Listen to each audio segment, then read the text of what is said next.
Hey there, Kathy. Are you around? I've been trying to reach you. Hello? Can you hear me? I'm sorry for the delay. I was caught up with some work, and I thought we had agreed that you wouldn't call me that. Oh, what work could possibly keep you so busy? Let me guess. Is it gaining weight?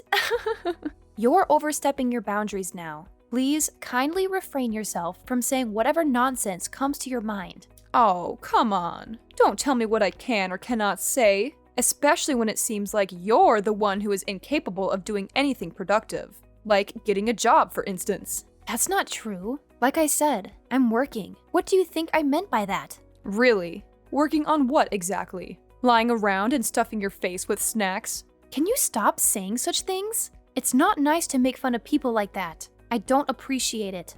Well then, why don't you try being useful for a change? Maybe that will improve our relationship. But I am trying. I help you around the house whenever I can.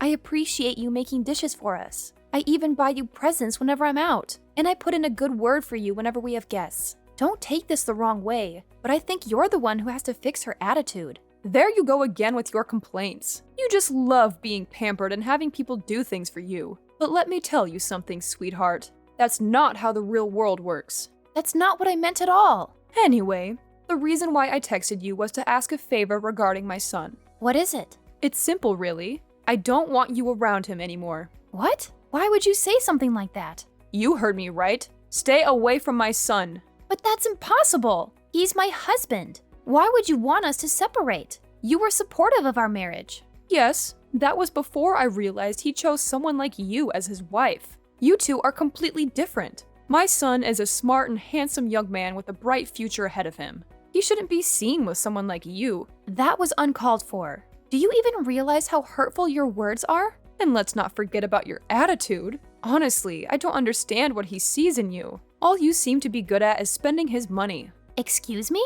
Yes, you heard me right. You're always out shopping and spending money left and right. Where do you even get the money from? You don't have a job, so it must be his money that you're spending. That's not true at all. The money is mine. Really now? Do you expect me to believe that lie? You don't even have a job. It's not a lie, Amanda. I do have my own source of income. Couldn't you have found some other rich guy to leech off of? Why did it have to be my son? Let me guess. No one else wanted to spend even a penny on you, right? Connor probably felt sorry for you and decided to help out, but you took advantage of his kindness and now plan on living off his money for the rest of your life.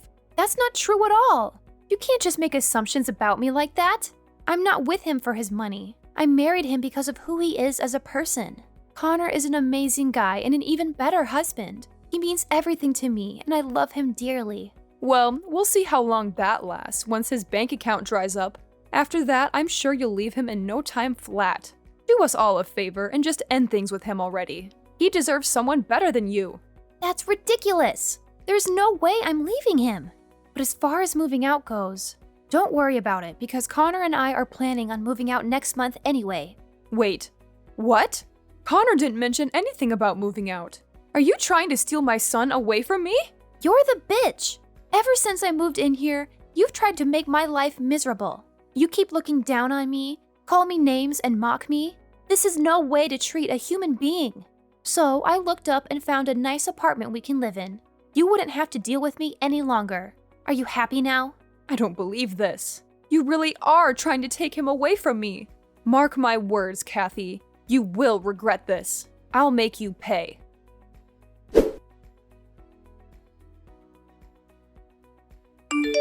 Hey, Kathy, where are you? I've been trying to reach you. Hi, Connor. I'm currently at the library. What about you? Where are you? I'm at home right now. Really? That's unusual. You're usually not home this early. I guess I should wrap up here and head home as well. The sooner I get home, the sooner I can start preparing dinner for us. Actually, there's no need for that. Mom already prepared dinner for me. Speaking of Mom, she seemed quite upset today. Did something happen between the two of you? Oh, it's nothing serious. Just the usual disagreements. It seems like your mom still hasn't fully accepted me. Mom mentioned that you were out the whole day today. Is that true? Well, I wasn't gone for that long. And besides, I only come to the library occasionally. Listen, Kathy, I've been doing some thinking and I don't think this is working out between us. We should consider getting a divorce. You understand what I'm saying, right? What? No, I don't understand at all. Why are you suddenly asking for a divorce? Because I don't love you anymore. What do you mean by that? Just last night you told me that I was the light of your life. That was before I found out what happened. Why? What happened? This is all so sudden. Hang on, let me get back. We'll talk about this face to face when I get home, okay? No, it's not okay. I've made up my mind and my decision is final. But why? As your wife, don't I deserve to know why you want a divorce? Because you're useless. You don't help around the house. You don't care for my mom. Hell, you don't even take care of yourself. Just look how much weight you've gained. You weren't this big when I married you. I'm trying my best to help your mother around the house, and you know it. I do the dishes, clean the kitchen, vacuum the house, volunteer to go shopping when no one else wants to, and yet I still have to listen to her complain about me all day. I'm finding it difficult to manage my time and energy with all the household work and my personal work and everything. Yeah, right. Next, you're gonna complain that I'm a bad husband. What's wrong with you? Why do you suddenly want a divorce? What's happened? You, Kathy. You happened. I can't believe you treat my mother this way. Mom told me that you called her a bitch. Is that true? She called me a bitch first.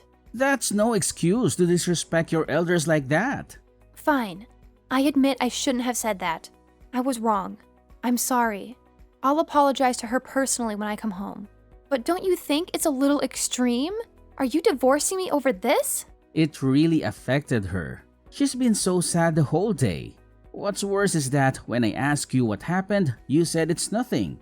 Are you that heartless? You're making a big deal out of nothing. The last time I talked to your mom, she seemed fine. She was her usual criticizing self. She definitely said way more hurtful things to me. It's not just that. I've been noticing the way you behave around her. You're always complaining that she dislikes you, that she calls you names, etc. I understand that my mother can be a handful at times, but all you do is to complain about it. Besides that, you're almost never home. Even now, you left to be in a library while my mother is here, all sad and alone. I can't have a selfish wife. You're supposed to take care of her when I'm not around. Selfish? Your mother has been breathing down my neck ever since we got married. She keeps insulting me and keeps arguing with me on everything, but you never take my side. You kept telling me that I shouldn't react to what she says. So I come to the library to ease my mind. You didn't mind when I asked you to head to the library every now and then, so why is it a problem now? Because I feel you're always there. You're never home. How would you know? You're always at work. Mom told me. I see. And was it your mom who suggested you get divorced? Yes, we've been talking about it for a few days now. I don't appreciate how you talk back to her. Not to mention the tone you use with her. I've lectured you about this before, haven't I? But you just don't listen. If you can't change your attitude, then I don't think we can be together anymore. It's that simple. Are you even listening to me? I'm your wife. Why don't you ever hear my side of the story for a change? You always pick your mom over me. What did you expect? She's my mom. I can't say no to her. So, what she says becomes absolute? Is that it? Have you ever even seen how your mom treats me? That's enough. I won't let someone talk to my mother like that. What about me? I've been working my butt off to provide for the family. On top of that, I'm helping your mother with the housework. I tried to spend as much time with her as I possibly can. I've even tried to ignore her comments. But sometimes they really get to me, you know? At first, I was able to tolerate it because I knew I had your support. But these days, it's like you're a completely different person. Why are you acting so differently? That's not who I married. My Connor is kind and loving. He's thoughtful and fulfills all his duties as a husband and looks out for his wife. I don't understand why you're being so cruel. Cruel, huh? Just because I have been giving you your usual allowance, I'm cruel? If that's how you feel about me, then fine. Let's just get a divorce and end things here. As if I need your allowance. I make enough money on my own. What I need from you is a partner that has my back. Make enough money? Doing what? Writing articles? Yeah, right. Just because you got lucky with your freelancing career doesn't mean it'll last long. I reckon it'll only take you a month or so to start losing clients. It's all downhill from there. After that, you'll come crawling back to me for your allowance. Okay, rude. And who are you to tell me I'll fail? A good husband should support his wife. And what is it with you and your mother looking down on me all the time? I'll have you know that my clients are very loyal to me, more than you've ever been. But as far as the divorce goes, then fine, let's get divorced. Wait, really? I can't live in a household where all its members look down on me. If you can't treat me right, then you are in no position to call yourself a worthy husband. Uh-huh. Anyways, do you think you can move up till the end of the month? I want to start my new month fresh. Don't worry, I'll leave.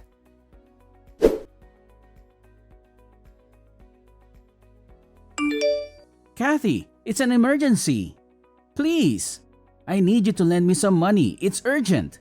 I'm not helping you pay for your wedding. How did you know? I didn't say what it was for. Your mother contacted me earlier. She tried to guilt trip me into giving her money. She said it was for your wedding and that I should be happy for you. I turned her down. Look, I'm sorry that I divorced you, okay? I know you probably still have feelings for me, and I understand that. But there just wasn't a future for us, you know. Well, okay, Mr. Delusional. Are you done? I have other important matters to attend. I get that you're jealous of my fiancé, but it's okay.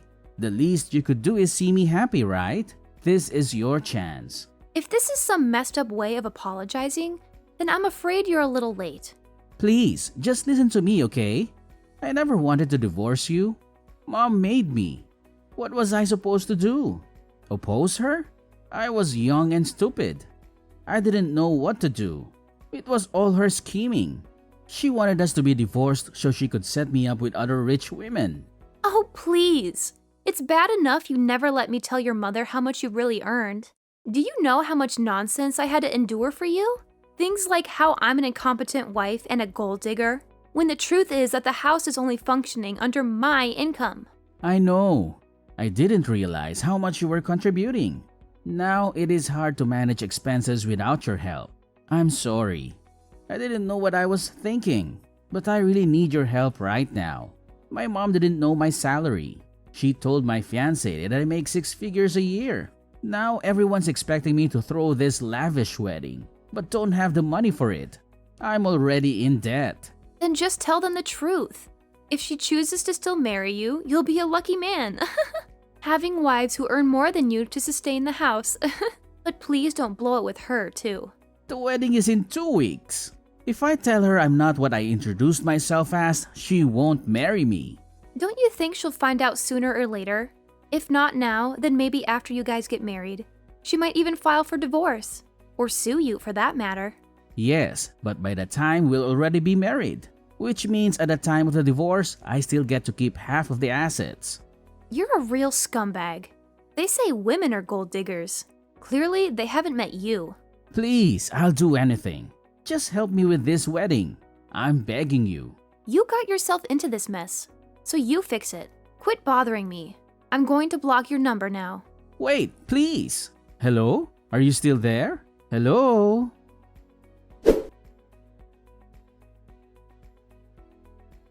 After that, my career really started to take off. I was getting more and more clients who wanted me to write articles for them. I even had to hire a few more employees to keep up with all the orders. I was making more money than I ever dreamed of. I was able to buy a nice apartment in the city, a new car, and some designer clothes. I hadn't started dating anyone yet, but I planned to do it as soon enough.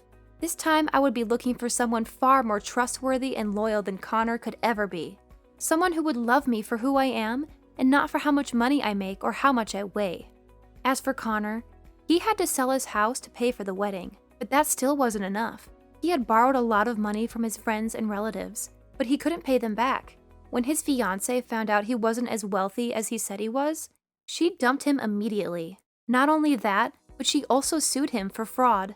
She claimed that he had lied to her about his financial situation and that he had tricked her into marrying him. She demanded a huge amount of money as compensation. Now that he's homeless and in a lot of debt, both him and his mother have to work several part-time jobs to get food on the table. They have to live in a cheap motel and barely have enough to survive. It's a wonder how they'll make it through the winter, especially with the cold weather and the high heating bills.